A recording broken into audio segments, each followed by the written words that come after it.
그들이 들어가서 그것을 얻으리라. 이런 제목으로 신명기 강의를 이어가겠습니다. 모세에게 하나님께서는 다시 언약의 두 돌판을 하사하셨고, 이 돌판은 이제 언약궤에 넣어서 보관이 되게 되었습니다. 하나님이 주신 계명 외에 결코 그 무엇도 더하거나 뺄 수 없게 하나님께서는 오직 그 하나님의 계명만을 그 언약궤에 넣어서 대대로 이스라엘이 이것을 지키고 보존하기를 하나님이 원하셨다는 것을 알 수 있습니다. 결코 우리가 임의대로 무엇인가를 더하거나 뺄 수 없는 신앙에 있어서 절대적 가치를 가진 것이 바로 하나님의 말씀이라는 것을 우리는 분명히 기억해야 합니다. 언약의 두 돌판을 주셔서 언약궤를 만들게 하신 이 시점이 이스라엘 백성들이 금송아지를 만들어 섬김으로 하나님의 진노를 샀던 그 시점과 일치한다는 이 사실이 우리에게 무엇을 강력하게 시사하고 교훈하고 있는지를 우리는 절대로 잊지 말아야 하는 것이죠. 계명이 없을 때, 절대적인 우리의 삶의 기준과 원칙이 없을 때 인간은 뭘 한다고요? 우상을 숭배한다는 겁니다. 자기를 숭배하고 자기를 위해서 우상을 만들어서 그것을 숭배함으로써 인간의 마음속에 있는 그 허망함을 달래려고 하는 이런 유혹에 넘어진다는 거죠. 자신이 만들어낸 가치에 몰입하고 자기들의 번영과 안전을 위해서 하나님이 아닌 우상을 의지할 대상을 찾아서 만들게 되어 있는 그 어리석고 부패한 존재가 인간이라는 사실을 성경은 분명하게 말씀하고 있는 것입니다. 하나님을 절대적으로 신뢰하지 않을 때 인간은 어리석은 대상을, 인간 스스로를 숭배하는 죄를 범할 수밖에 없는 존재였다는 거죠. 하나님이 말씀하시고 모세가 그것을 전했을 때 모세의 가르침만을 잘 따른 이스라엘 백성들이었다면 하나님이 굳이 계명과 율례와 법도를 말씀하지 않아도 되셨을 것입니다. 하지만 언제든 이스라엘 백성들은 틈만 있으면 하나님을 원망하고 하나님을 밀쳐내고 자기들의 생각을 따라서 무언가를 숭배하려고 하는 그런 어리석고 미련한 존재라는 것을 하나님이 아시기 때문에 이제 그들에게 하나님의 상징적인 언약의 두 돌판을 주시고 그것을 봉인해서 언약궤 안에 넣고 이제 이것을 이 하나님의 말씀을 붙들고 영원토록 그들이 이제 하나님의 뜻을 받들어 하나님과 동행하기를 하나님이 원하셨다는 것을 볼 수 있는 것입니다. 하나님께서 언약궤를 만들게 하시고 이제 다시 그럼 또 무엇을 명령하셨는지를 오늘 본문은 그것을 기록해 놓고 있습니다. 6절에서 7절을 보십시오. 그리고 이스라엘 자손들이 브네야 아간의 골짜기로부터 모세라로 야영지를 옮겼다. 거기서 아론이 죽었다. 그리고 그가 거기에 장사되었다. 그리고 그의 아들 엘르아살이 그를 대신하여 제사장의 직무를 행하였다. 거기서부터 그들이 굿고다로 야영지를 옮겼다. 그리고 굿고다로부터 모래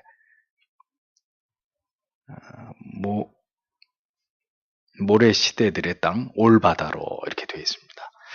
여기서 브네아 아간이라는 지명의 뜻은 아간 자손의 우물들이 있는 그곳이란 뜻입니다. 아간 자손의 우물들이 있는 그곳, 브네아 아간. 이곳은 에돔, 즉 에서의 후예들인 아간 족속들이 살았던 땅이었습니다. 또 모세라라는 뜻은 징벌이라는 뜻입니다. 근데 중요한 것은 이 브네야 아간에 이르게 되었을 때, 또 브네야 아간을 지나서 모세라라는 곳에 이르게 되었을 때 어떤 사건이 벌어집니다. 그게 뭡니까? 아론이 갑자기 죽임을 당하게 되죠. 그가 죽음을 맞이하게 된 이유는 무리바에서 이스라엘 백성들이 물이 없어서 하나님을 원망할 때 모세와 아론에게 하나님이 반석을 명해서 물을 내라고 말씀하셨는데 어떻게 했습니까? 반석을 2번 쳐서 물이 나오게 했습니다. 여기에 대해서 하나님이 모세와 아론을 벌하시죠. 민수기 20장 12절에 보면 여호와께서 모세와 아론에게 이르시되 너희가 나를 믿지 아니하고 이스라엘 자손의 목전에 나의 거룩함을 나타내지 아니한 고로 너희는 이 총회를 내가 그들에게 준 땅으로 인도하여 드리지 못하리라 하시니라. 이렇게 기록되어 있고 같은 장 23절 24절에 여호와께서 에돔 땅 변경 호르산에서 모세와 아론에게 말씀하시니라 가라사대 아론은 그 열조에게로 돌아가고 내가 이스라엘 자손에게 준 땅에는 들어가지 못하리라. 이는 너희가 무리바 물에서 내 말을 거역한 연곤이라. 그러니까 모세라라는 땅에서 아론이 왜 죽어야 되는지 성경이 분명히 말씀하고 있는 겁니다. 하나님이 분명히 모세와 아론은 약속의 땅에 들어가지 못한다. 그 전에 죽는다. 예고하셨습니다. 그 원인은 너희가 하나님의 거룩하심을 드러내지 않았기 때문이다. 분명히 밝히셨습니다.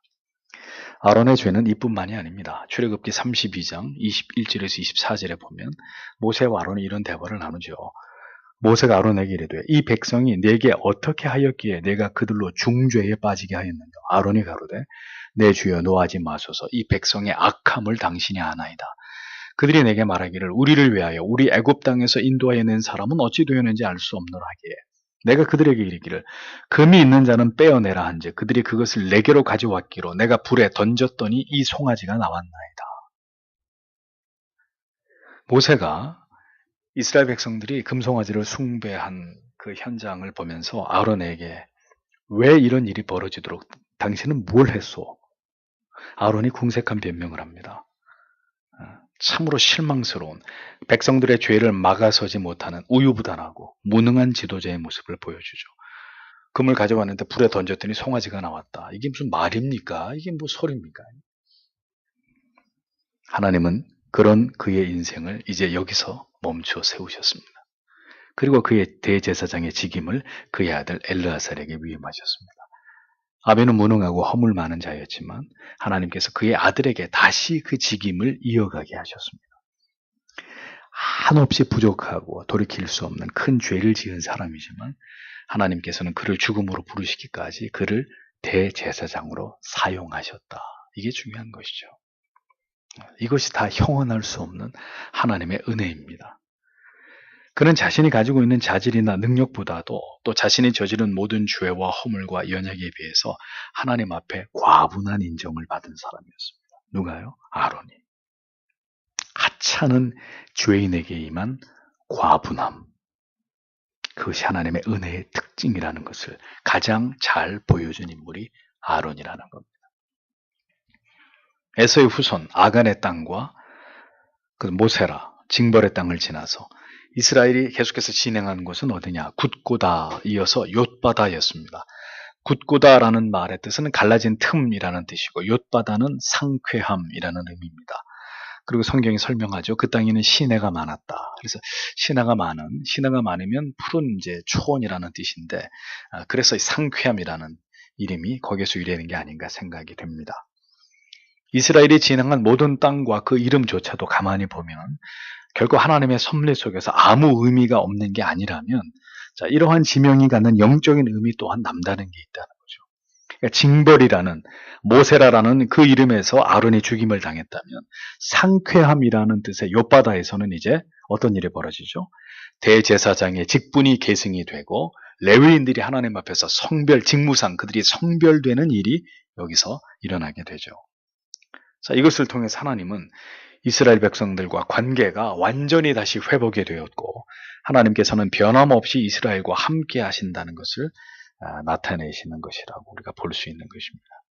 이스라엘 백성들이 그렇게 끔찍한 죄를 저질렀어도 하나님이 모세의 그 간절한 기도를 들으시고 그 죄를 다 용서하시고 다시 새로운 관계 속에서 하나님이 자기를 섬길 아론의 뒤를 이어서 계속해서 하나님을 섬길 그 아들 대제사장을 세우고 그리고 계속해서 하나님을 섬기는 성별된 일을 감당할 레위 지파들을 구별하시는 그 얘기는 뭡니까? 내가 계속 너희의 예배를 받겠다는 거잖아요. 계속 너희가 그런 죄를 졌어도 나 여호와는 그것을 다 용서하고 계속해서 너희와 언약을 이루어가고 너희 조상들에게 한 언약을 내가 계속 너희를 통해서 진행되도록 할 것이다. 이런 하나님의 의지가 표명되는 것이지 않습니까? 그래서 8절에서 9절을 다시 보면 그때 여호와께서 레위 지파를 구별하셨다. 여호와의 언약궤를 매도록 여호와 앞에서 서서 그를 섬기기 위하여 그리고 그의 이름으로 축복하기 위하여 오늘날까지. 그러므로 레위에게는 그의 형제들 중에 분깃과 기업이 결코 없었다. 내 하나님의 여호와께서 그에게 말씀하신 것 같이 여호와 그가 그의 기업이다. 이렇게 기록되어 있습니다. 하나님께서는 욤바다에서 상쾌함이라는 것, 이 욤바다에서 레위 지파에게 고유한 사명을 주셨습니다. 그것은 여호와의 언약궤를 매는 일을 비롯해서 하나님께서 맡기신 모든 성물을 감당하는 일이었습니다. 하나님께서 레위 지파를 선택하신 이유가 뭐냐? 성경에 내가 이랬기 때문에 레위 지파를 선택했다 이런 말씀은 없는데 충분히 짐작할 수 있는 근거가 되는 구절은 있습니다. 레위 지파가 하나님의 명을 받들어서 어떤 일을 했는지가 성경에 정확히 기록되어 있거든요. 출애굽기 32장 25절에서 29절에 보면 모세가 본즉 백성이 방자하니 이런 아론이 그들로 방자하게 하여 원수에게 조롱거리가 되게 하였습니다. 여기도 보세요. 아론이 빼도 박도 할 수 없는 이스라엘 백성들이 우상을 숭배하게 된 원인자가 아론이라는 걸 분명히 성경에 얘기해요. 아론이 그들로 방자하게 하여 원수에게 조롱거리가 되게 하였습니다. 이에 모세가 진문에 서서 가로되 누구든지 여호와의 편에 있는 자는 내게로 나오라. 지금 우상 숭배 직후에 벌어지는 일입니다. 시내산에서 내려온 모세가 이 사태를 수습하는 과정에서 하나님의 명을 받들어서 행한 무시무시한 징벌인데 모세가 이렇게 얘기하는 거예요. 여호와의 편에 있는 자는 내게로 나오라 하매 누가 나왔어요? 레위 자손이 다 모여 그에게로 오는지라. 모세가 그들에게 이르되 이스라엘의 하나님 여호와께서 이같이 말씀하시기를 너희는 각각 허리에 칼을 차고 진 이문에서 저문까지 왕래하며 각 사람이 그 형제를, 각 사람이 그 친구를, 각 사람이 그 이웃을 도륙하라 하셨느니라. 레위 자손이 모세의 말대로 행하며 그 이날에 백성 중에 3,000명 가량이 죽임 바 된지라. 모세가 이르되 각 사람이 그 아들과 그 형제를 쳤으니 오늘날 여호와께 헌신하라. 그가 오늘날 너희에게 복을 내리시리라 라고 출애굽기 32장에 이런 말씀이 기록되어 있습니다. 금송아지를 숭배한 이스라엘 백성들에 대해서 모세가 하나님의 진노하심으로 인한 징벌을 시행할 때 자, 누구든지 여호와 편에 서 있는 자들은 지금 내 앞으로 나오라고 말했습니다. 말이 떨어지자마자 이스라엘 12지파 가운데 레위 지파가 모두 모세 앞으로 나왔단 말입니다. 모세는 하나님의 명령대로 그들로 하여금 무장을 하게 하고 난 다음에 금송아지 우상을 숭배한 모든 자들을 칼로 죽이라고 명령합니다. 그리고 레위인들은 주저하지 않고 그 일을 결행했습니다. 그런데 놀라운 것은 그들의 칼에 죽은 자들이 누구라고요? 다른 사람들이 아니라 그들의 형제, 심지어는 아들, 저 뒤에 그 말씀이 나오죠. 아들, 그리고 친구, 이웃이었다는 겁니다. 얼마든지 죽일 수 있는 사람을 죽인 게 아니에요. 자기 가족부터 시작해서 자기 친지들, 자기 이웃, 친구까지 그들이 금송아지를 숭배했기 때문에 그들을 다 죽인 거예요. 어제까지 함께 밥을 먹은 사람들이었습니다. 한 장막에서 그 잠을 같이 잤던 사람들. 그들은 한 가족, 한 형제, 생사고락을 함께했던 이웃과 벗들이었습니다. 가족이었습니다. 그러나 여호와의 명을 받은 레위 지파는 결코 쉽지 않은 이 어려운 일을 순종했고 그 일을 결행했습니다. 모세는 이 일이 있은 직후에 레위 지파들에게 이렇게 말하죠. 오늘날 여호와께 헌신하라. 그가 오늘날 너희에게 복을 내리시리라. 자신의 아들과 딸과 부모와 형제와 이웃을 칼로 벤 후에 온몸에 유혈이 낭자한 레위 지파를 향해서 하나님의 사람 모세가 이렇게 말했던 겁니다. 여호와께 헌신하라. 그대들은 그럴 자격이 있고 그대들이 행한 이 모든 일들로 인해서 그대들에게 하나님께서 축복을 내리실 것이다. 이것이 금송아지 우상 숭배에 연루된 모든 자들을 징벌한 레위 자손에게 내려진 하나님의 축복이었습니다. 모세가 말한 헌신, 그리고 하나님이 주시는 복은 바로 이 본문에서 말씀하고 있는 그들이 언약궤를 비롯해서 모든 하나님을 섬기는 그 두렵고 떨리는 성물을 감당하게 되는 그 일이었습니다. 그들은 하나님의 진노하심의 징벌을 시행하기 위해서 하나님의 뜻을 집행하기 위해서 자기의 가족까지 모두 칼로 죽일 정도의 하나님에 대한 절대적인 충성과 그 신앙의 지조가, 절도가 증명된 자들이었다는 거죠. 어떤 자가 하나님의 일을 감당할 수 있느냐? 어떤 자가 하나님을 섬기는 이 거룩한 일에 수종될 수 있는 자들이냐? 그들이 누구이냐? 하나님의 명령 앞에서 자기 가족들, 자기 형제들, 그 이웃까지도 칼로 벨 수 있는 자들. 이것이 하나님의 명을 받드는 자들의 영적인 아우라란 말이죠. 100세에 얻은 아들 바치라고 명령하신 하나님의 명령 앞에 아브라함이 보여준 그 믿음의 영적인 기계와 기조와 같은 것이죠.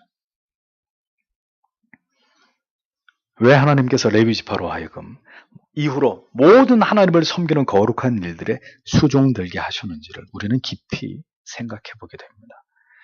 여러분, 우리는 얼마나 편협합니까? 예? 가족이라는 이유로, 우리에게 친한 벗이라는 이유로, 이웃이라는, 동향이라는, 고향이 같다는 이유로, 동창이고, 이런저런 공통분모를 따져가지고, 그런 이유만으로 불의와 불법을 눈 감아주는 그런 일들이 허다하지 않습니까? 하나님 앞에서 신자의 양심을 속이고, 인간적인 이유 때문에 맹목적 지지와 혹은 그 반대 일들을 양심의 거리낌이 없이 행하는 사람들이 우리들 아닙니다. 하나님께서 다 보고 계시는데도 불구하고. 세상 사람들이라면 그럴 수 있습니다. 얼마든지 세상 사람들은 그렇게 서로 봐주고 자기네끼리 서로 편을 들어주고 얼마든지 그럴 수 있습니다. 우리가 늘 보고 있는 내용들 아닙니까?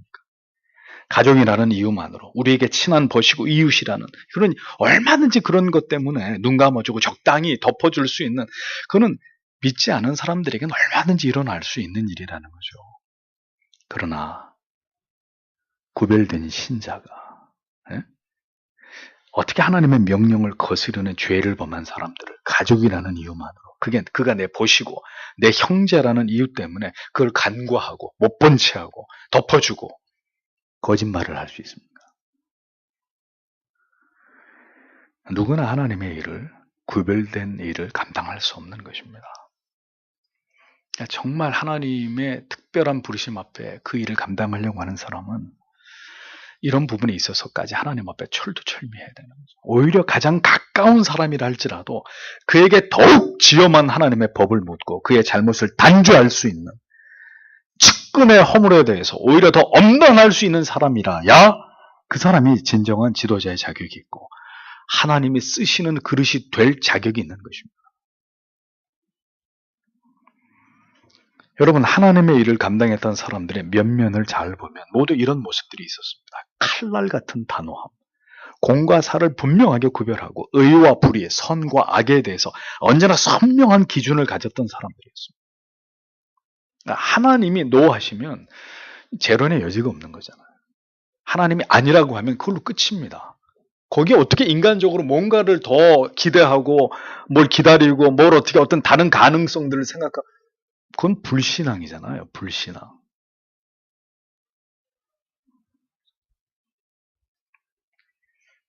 주의 일을 감당해야 될 사람들에게 반드시 요구되는 자질은 오직 하나님의 뜻만을 생각해야 한다는 점입니다. 내가 잘 안다는 이유 때문에 적당히 넘어가지고 적당히 이렇게 편을 들고 좋게 얘기하고 적어도 하나님의 일을 하기에는 부족한 사람이에요. 적어도 성도라는 이름으로 세상에 살면서 우리가 그렇게 하면 믿지 않는 사람들이 우리의 이중성을 보고 뭐라고 얘기하겠습니까? 참 안타까운 일은 이런 일들이 비일비재하다는 거예요. 교회 안에서. 우리의 모습 속에 이런 모습들이 너무나 많다는 거예요. 하나님의 뜻을 거스른다면 그가 누가 되었든 그것을 엄단하고 치리하고 징벌하고 훈계할 수 있어야 그가 하나님의 뜻을 집행하는 자로서의 자격이 있는 것입니다.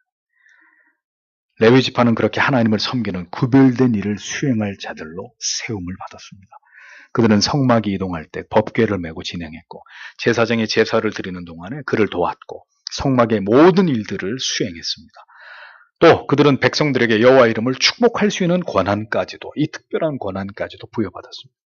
다윗 왕 때에는 레위 지파 중에 제사장, 성가대, 성막 봉사의 일들을 다윗 왕은 레위 지파에게 분장을 시켰고 바벨론 포로 귀환 이후에는 예루살렘에 거주하면서 서기관, 교법사 이런 직위도 레위 지파 출신들이 수행했던 그런 기록들이 발견됩니다. 그 유명한 세례 요한이 바로 레위 지파 아론의 후손이잖아요. 이렇게 성별된 일들을 수행한 레위 지파에게는 중요한 사실은 분깃과 기업이 없었다는 겁니다. 영어 성경에 분깃은 몫이라고, 기업은 상속 재산이라고 이렇게 번역이 됐습니다. 그 단어가. 레위인들은 형제나 선대로부터 생계에 필요한 토지나 재산을 전혀 물려받을 수 없었습니다. 그들은 세상에서, 이 얘기는 세상에서 다른 일을 하면서 살아갈 수 없고 오직 여호와 하나님을 위한 종교적 직무에만 전념해야 됐기 때문입니다. 그게 하나님의 법이었습니다. 하나님께서 그렇게 레위 지파의 소유를 제한하신 이유는 그들은 오직 성별되어서 하나님을 섬기는 일을 위해서만 사역하게 하셨고, 그 대가로 이스라엘의 다른 지파들로부터 48개의 성읍을 불어받고 11조를 받아가지고 거주지와 생활에 필요한, 생계에 모든 필요한 것들을 하나님이 공급받게 하셨습니다. 그래서 전적으로 하나님에 의해서 그들은 따로 다른 수입이나 어떤 삶의 터 전혀 없고, 하나님에 의해서, 하나님이 명하신 것에 의해서 이렇게 제한이 돼서 그들은 오직 하나님을 섬기는 일에 전념하고, 그 나머지는 나머지 이스라엘 백성들이 그들의 삶을 책임지도록 하나님이 그렇게 규례를 세우신 것이죠. 생계가 해결되지 않는 개척교회 목회자들이나 사모님들이 정말 성도님들이 안 계시니까 목구는 살아야 되고, 그렇죠? 그래서 이제 경제 활동을 하는 경우가 있습니다. 그 경우를 가지고 해라 하지 마라 할 수 없습니다. 다만 교회가 속히 자립이 되고 성도님들을 하나님 보내주셔서 목회자가 어느 정도 넉넉하지는 않더라도 생활을 할 수 있는 상황이 됐다면 목회자나 사모는 이중직을 허락해서는 안 됩니다. 이것은 반드시 지양해야 되는 일입니다. 생계와 관련 없이 만약에 목회자가 이중직업을 갖거나 사모가 계속 경제활동을 하는 것은 절대로 바람직하지 않습니다. 왜냐하면 레위인들에 대해서 성경은 여호와가 그의 기업이시니라 명시하고 있는 거죠. 그러니까 하나님이 먹이시면 먹는 거고, 하나님이 굶기면 굶어야 되는 거예요. 굶어 죽어야죠. 그럼 어떡하겠어요? 그게 주의 뜻인데. 오직 여호와가 그의 기업이시니라. 이 말씀의 의미는 구별된 거룩한 일에 종사하는 자들에게는 기업도 재산도 없지만 그들이 하나님을 섬기는 일에 충성을 다할 때 하나님이 반드시 그들의 모든 생계를 책임져 주신다는 이 약속을 믿어야 된다는 거죠. 여호와가 그들의 기업이다. 내가 너희들은 책임진다, 이거. 물론 이스라엘의 다른 지파들을 통해서 하나님이 그렇게 하셨지만 이건 믿어야 되는 거죠. 주의 일을 하는 사람들이 하나님이 책임을 진다. 그 믿음 없으면 어떻게 하나님의 일을, 구별된 그 속무를 감당합니까? 모든 사역자들에게는 진실로 이 하나님에 대한, 나에게 이 사명을, 나를 이 사명으로 소명하신 하나님에 대한 절대적인 믿음이 필요합니다. 하나님이 반드시 책임지신다는 믿음. 성도든 목회자든 하나님의 소유들은 이것에 대한 분명한 확신이 있어야 되는 거죠. 하나님이 우리를 책임지신다. 그러나 주를 위해 궁핍과 더 나아가서 생명을 버려야 되는 순간이 온다면 이거조차도 마다하지 않을 수 있는, 이것을 감당할 수 있는 믿음이 우리에게 요구된다는 것을 잊어서는 안 되는 겁니다. 주께서 그런 은혜를 모든 주의 길을 가는 자들에게 부어주시기를 간절히 기도해야 되는 것이죠.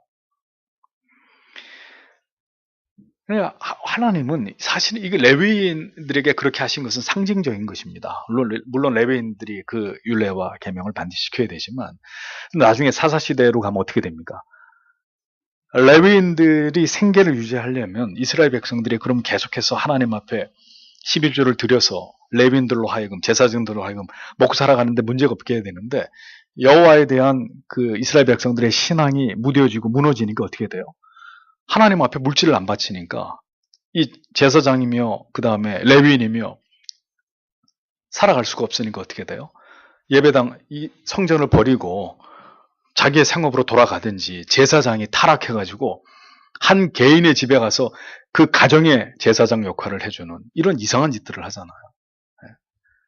그러니까 모두 다 하나님에 대한 절대적 신뢰를 가지고 그 믿음을 지키고 하나님의 법을 지켜야 되는데 그것이 다 무너지면 다 같이 와야 되는 거예요. 성도도 목사도 다 같이 타락하고 다 같이 무너져 버리는 겁니다. 그러나 하나님을 절대적으로 신뢰하고 우리가 믿음으로 하나님의 기뻐하시는 뜻을 수행하면 모두가 같이 살고 하나님의 보존하심 속에 하나님의 기뻐하는 길을 갈 수 있는데 이것이 무너지면 교회는 황폐되는 거예요. 순식간에 다 타락하고 붕괴되고 자리를 이탈하게 되고 세속화되어 버리는 일들이 벌어지는 것입니다. 10절에서 11절을 보십시오. 그리고 내가 처음 날들과 같이 40주야를 그 산에서 섬겼다.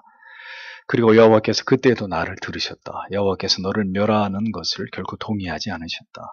그리고 여호와께서 나에게 말씀하셨다. 너는 일어나라. 너는 그 백성 앞에서 여정을 위하여 가라. 그러면 그들이 들어갈 것이다. 그리고 내가 그들의 열조들에게 그들에게 주리라고 맹세한 그 땅을 그들이 소유할 것이다. 이렇게 되어 있습니다.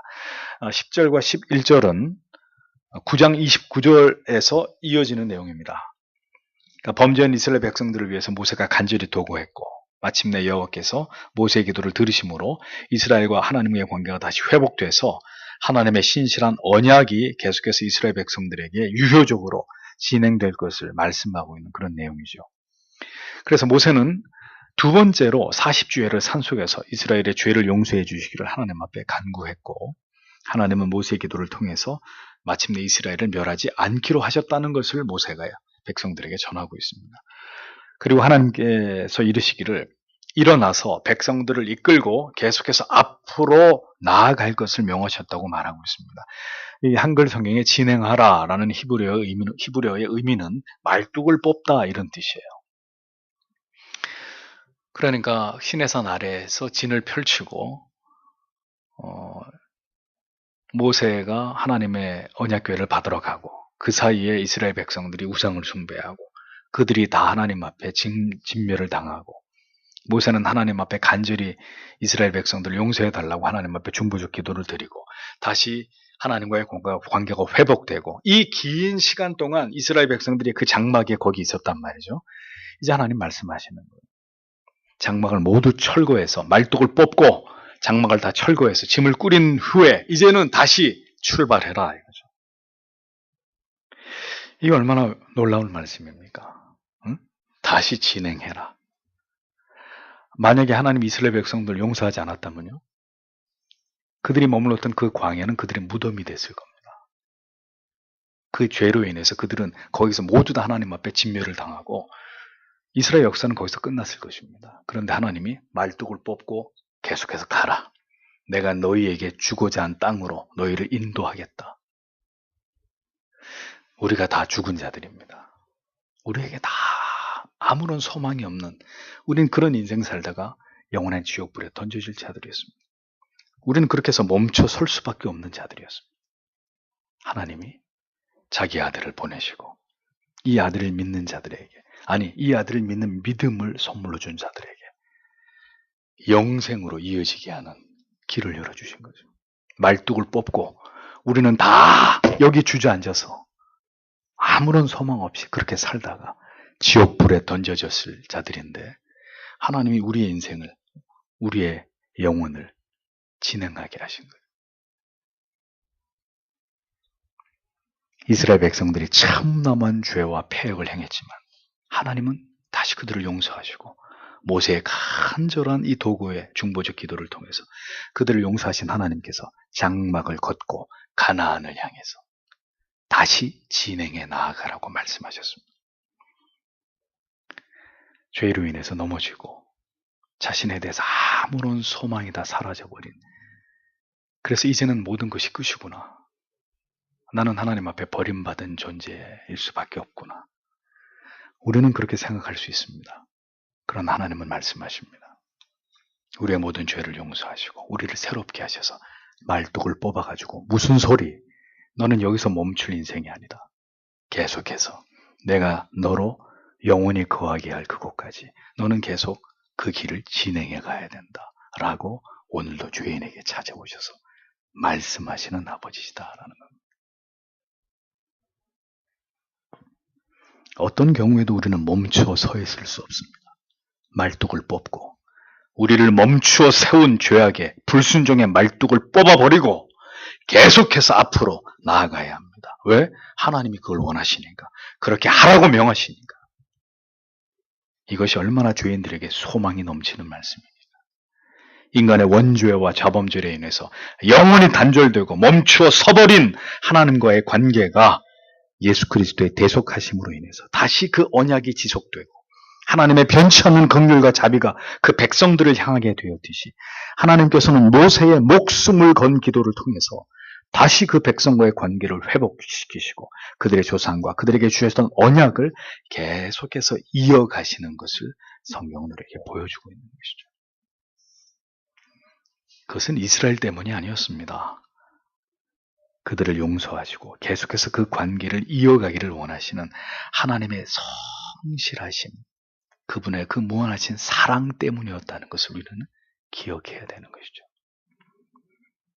여러분, 위기가 올 때마다 이제는 모든 게 끝이라고 생각할 그 순간에 누군가는 간절히 기도하는 자들이 필요합니다. 하나님께서는 모세를 세우셨습니다. 눈물의 선지자 예레미야를 통해서 하나님의 마음을 품은 신실한 선지자들을 세우셔서 예레미야를 비롯해서 구약에 여러 하나님의 신실한 선지자들을 세우셔서 어떻게 했습니까?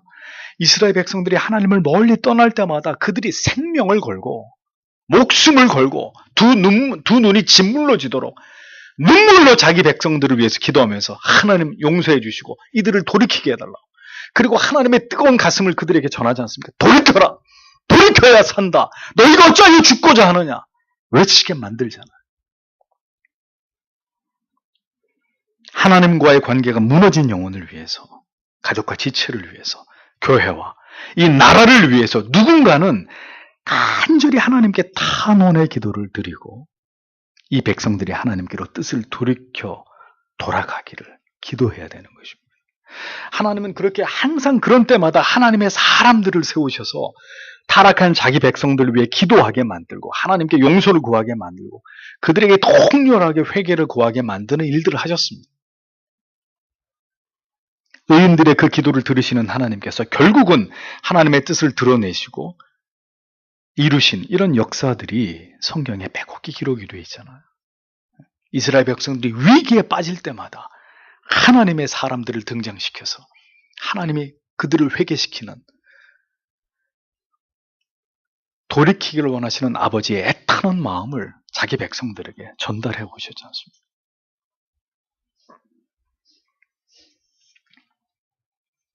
위기에 빠진 이 나라를 위해서 부디 기도하는 한국 교회가 되기를 우리는 우리들만이라도 다른 교회가 기도하니 안 하니 그런 얘기할 필요 없고 적어도 오늘도 이 말씀을 듣고 있는 우리들 자신만이라도 간절히 하나님께 기도해야 합니다. 우리가 하나님의 자녀이면서도 죄를 범할 때가 있습니다. 그러나 우리는 반드시 그 죄를 돌이켜 회개하고 계속해서 하나님의 약속을 믿고 우리의 구원과 성화를 이루어가야 합니다. 왜냐하면 오늘도 그리스도께서 우리를 대신하여 기도하고 계시기 때문에. 하나님은 오늘도 하나님의 모든 백성들이, 하나님의 택하신 모든 백성들이 죄를 사함받고 영생에 이르기를 간절히 바라고 계십니다. 하나님께서 예비하신 그 영원한 나라에 들어가서 주와 함께 영원토록 복락을 누리는 하나님의 자녀들이 되기를 하나님이 원하신단 말이죠. 그래서 죄로 인해 넘어질지라도 우리는 주의 긍휼과 자비를 구하면서 일어나고 또 일어나서 앞을 향해 나아가야 되고 하나님은 오늘도 그렇게 넘어진 자기의 자녀들을 이렇게 세우셔서 말뚝을 뽑고 계속해서 내가 너희에게 줄 약속의 땅을 향해 나아가라고 우리의 등을 떠밀고 계시는 것입니다.